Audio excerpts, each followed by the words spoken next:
Progressive Dictation, Exercise 1. Start.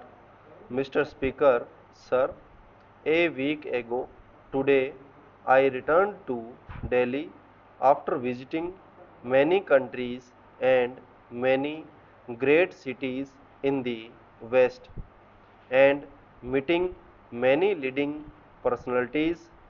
I tried to understand the grave movements that were taking place there and the thoughts that were passing in the minds of people. Even more so, I tried to understand what image there was of the India in the minds of the people I met in Europe. Even I, as I watched something of the stuff of history being made in Europe, I wanted to know how far the history we might be making here was reflected in the minds of the European people. I found they were greatly interested in what was happening in India because they felt it was something very significant, something that would not only change India but affects other countries and continents. From that distance, I thought of our work here, of the great problems that face us, and the responsibility of this parliament is making the history of India. Another thought that struck me as I traveled from country to country was how the old frontier gradually had less and less meaning.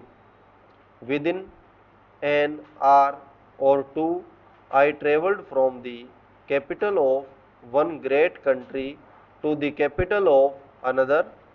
It seemed to me that despite the many unsolved problems and conflicts, the idea of national frontiers had become less and less important in the modern scheme of things. I mention this because here we are considering with great heat and passion not the frontiers of nations but the borders inside the nation between two states or provinces. If the frontiers of nations have become relatively less important than they were, and if in the course of a few years they may almost be ignored for many matters, how much less important are these problems of state boundaries which we are considering? I do not wish to underrate their importance, but I do wish this House to consider the question in proper perspective. We are apt to lose that perspective in the heat of the debate. I know that this question and this bill and its provisions have moved people strongly and deeply, and that even now there is a great deal of feeling about them.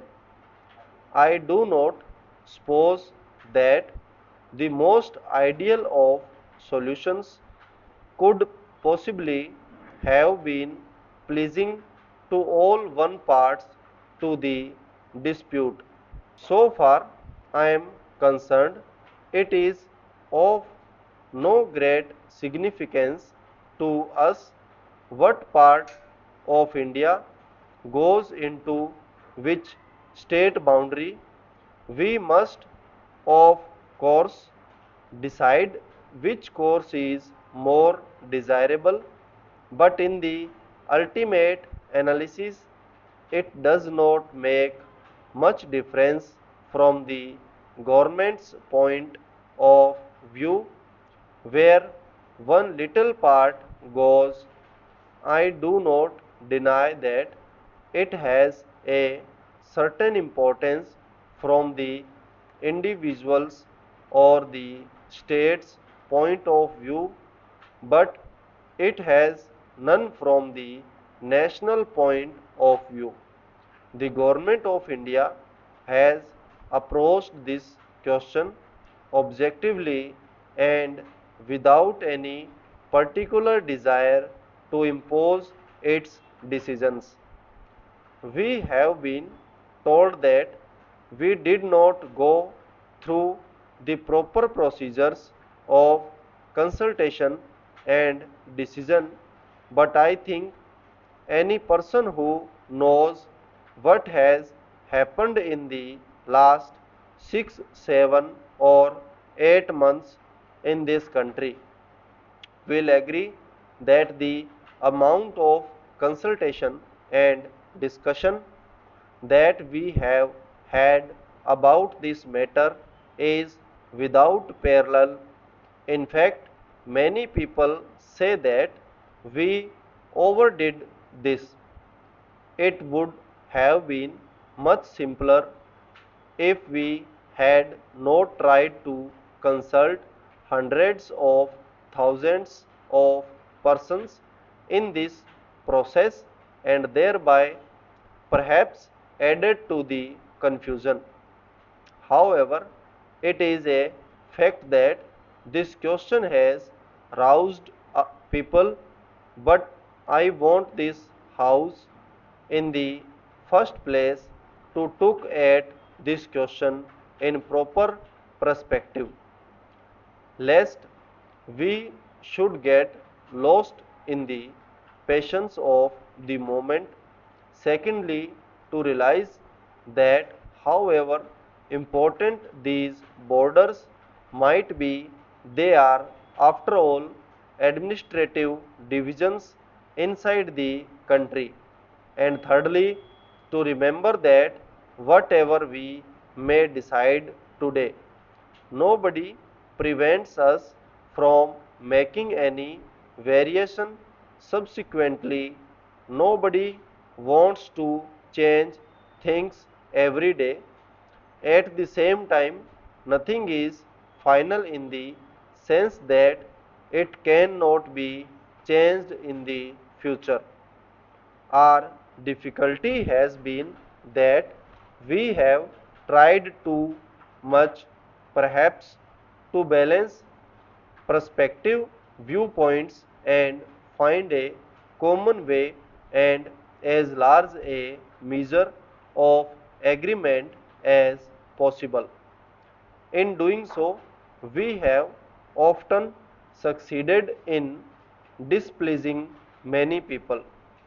Yet, I would beg of you to remember that in this very complicated business, which has affected the whole of India, by far the greater part of India has accepted, broadly speaking, the proposals that have been made. It is true that many important questions remain to be solved.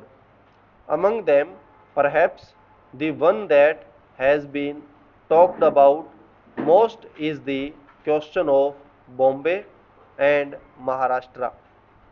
Let us realize that even if some decision which we dislike is made, it does not make a great lot of difference.